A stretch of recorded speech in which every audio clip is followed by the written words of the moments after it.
எல்லோருக்கும் வணக்கம். நான் ஓம் ஸ்ரீ அம்மையப்பன் சேனல் என்னுடையது. எல்லோரும் சேனலில் சிவனோட பாட்டாக போடுறீங்க, அம்மையப்பனோட பாட்டாக போடுறீங்க, நீங்கள் யார் அப்படின்னு கேட்டிருந்தீங்க. நான் சிவன் பூஜை பண்ணிகிட்ருக்கேன், சிவன் ஆராதனை. நான் அதனால் என்னோடய வாழ்க்கையில் கூடுதல் சிவனுக்காகவே எல்லா தொண்டும் பண்ணிகிட்ருக்கேன். அதனால் என்னோடய சேனலில் சிவனோட பாடல் தான் கூடுதல் இருக்கும். அதனால் என்னோடய சேனலுக்கு லைக் பண்ணுறவங்க, ஃபாலோ பண்ணுறவங்க எல்லோரும் ஒரு சில பேர் கேட்டிருந்தீங்க, நீங்கள் சிவன் பாட்டாக போடுறீங்க, நீங்கள் யார், ஆணா பெண்ணா இப்படிலாம் கேட்டிருந்தீங்க.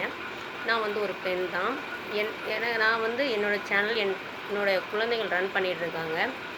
அதில் நான் என்னோடய சிவனுடைய பாடல்கள் கூடுதல் நான் போட்டுட்ருக்கேன். நீங்கள் உங்களுக்கு நான் போடுற ஷார்ட்டில் போடுற சிவனோட பாடல் பிடிச்சிருந்தால் லைக் பண்ணுங்கள், கமெண்ட் பண்ணுங்கள், அனுபவங்களை ஷேர் பண்ணுங்கள். நீங்கள் இதே போல் சிவன் வழிபாடு பண்ணுறீங்களா, சிவன் ஆராதனை பண்ணுறீங்களா,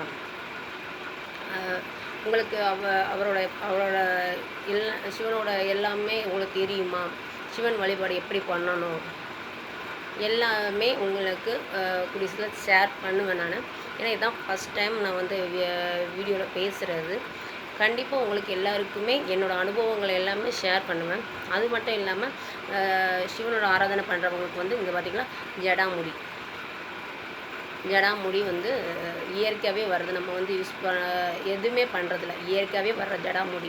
நான் சிவன் ஆராதனை பண்ணுறேன் அப்படிங்கும்போது அவர் தந்த பரிசு இது. அதனால் இங்கே பார்த்திங்கன்னா அழகாக 2 ஜடை போட்டது போல் இருக்குது. பின்னாடி ஒரு ஜடாமுடி இருக்குது, இப்போ தான் வந்துட்டுருக்கு ஜடாமுடி. பின்னாடி ஒன்று இருக்குது, இந்த இருக்குதுங்களா, பின்னாடி ஒன்று இருக்குது, இப்போ தான் வந்துட்டுருக்கு. அதனால் நம்ம சிவன் ஆராதனை, சிவன் வழிபாடு பண்ணும்போது அவருக்கு பிடிச்ச அவருடைய ஜடாமுடி கண்டிப்பாக நமக்கு கண்டிப்பாக வரும். அதனால் யாரும் வருத்தப்பட வேண்டாம். சிவன் ஆராதனை பண்ணுறவங்களுக்கு இந்த மாதிரி ஜடாமுடி வந்தால் ரொம்ப நல்லது, ரொம்ப நல்லது.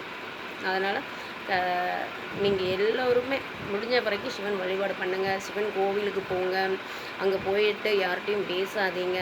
சிவனை மட்டுமே கண்ணை மூடி வழிபாடு பண்ணாதீங்க, கண்ணை திறந்து வழிபாடு பண்ணுங்கள். எனக்கு அது வேணும் இது வேணும் எதுவுமே கேட்காதீங்க. கண்டிப்பாக அவர் நமக்கு எது சரியோ எது தவறோ கண்டிப்பாக அவர் நமக்கு கொடுப்பார். முடிஞ்ச வரைக்கும் நம்ம ரொம்ப இல்லைன்னா வாரத்தில் ஒரு நாளாவது திங்கட்கிழமை சிவன் கோயிலுக்கு போங்க, வெள்ளிக்கிழமை அம்மன் கோயிலுக்கு போங்க, ரொம்ப நல்லது.